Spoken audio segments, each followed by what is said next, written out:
Praise be Jesus and Mary. Today we hear about commandments, the law, and how we must be faithful to it. Even our Lord here says, I have come not to abolish, but to fulfill. Many thought he was contradicting it or turning it around, or not observing it, curing on the Sabbath, etc. But not at all. He was fulfilling it, even though he himself is the one who gave us command and therefore not obliged to it.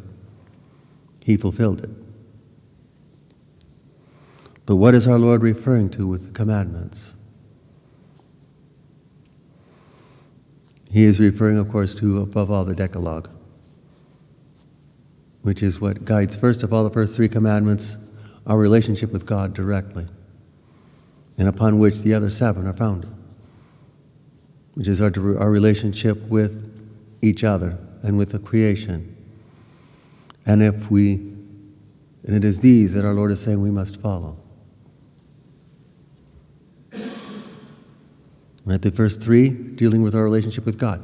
There, everything I said is founded, because it's through our love of God that must overflow to our relationship to each other. Because our relationship with each other is what guides us towards back to God. Now, of course, the Jews had many, our Lord had given, or God had given them many other decrees as you go on further into the Pentateuch. There were many, all kinds of different laws and decrees guiding their everyday life.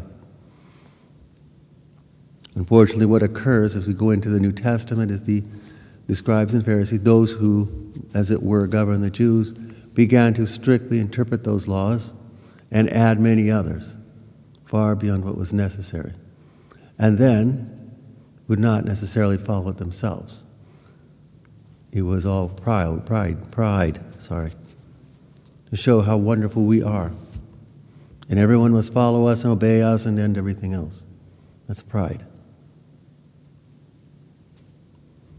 And so our Lord is saying, no, we don't. It isn't that we turn away from the law. We shouldn't obey it. We should. And in our societies, each society has the laws that govern us and guide us that we must follow. If anything, of course, would tell us to fall into sin, that, of course, we wouldn't obey. For example, in our society today, almost everywhere, abortion, for example, is legal. Obviously, we can't follow that. It's certainly not according to the divine law. Right? It is not legal to kill an innocent human being, which abortion does. I say it is not moral. That we can't accept. That we cannot. Nor can we be forced to obey such a law. Right, that's one of the commandments, the fifth, thou shalt not kill. We can't do that. Or any of the others, Anything that goes against the divine moral law, divine positive law we call it, that is, goes against the will of God, that we cannot accept. Nor can we follow it. But anything that does help us and guide us towards our relationship with God above all, and with each other, that we should. That we must. And we should, it will help us, lead us to God. And that's really what our Lord is telling us here today. We cannot be afraid to follow those laws which will help us and guide us. But those who will turn us away from God, well, that we don't. Because that's what our whole life is here. Our life here in this life is to guide us to God. That's why we are here. God wishes to share his life with us. But we have to prove ourselves that we are willing to follow, willing to share that life. Open ourselves to it. And if we're not willing to do that and we think only of ourselves, we are turning away from him. As you see, in order for us to share his life, what does that mean?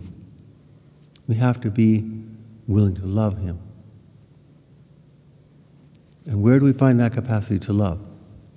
It's in our free will. It's in our will. That's why we have a free will, so that we can love. So that we can love God, who so loves us already, so loves us first. We wouldn't be here if he didn't.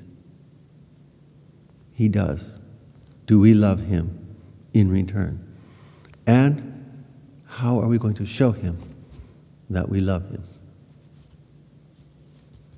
The Decalogue here, the law, that's what guides us, to show him that we truly love him and we wish to share his life that he wishes to share with us. Let us then follow, exactly as our Lord has told us here, that we too can share his life, his love. Praise be Jesus and Mary, now and forever.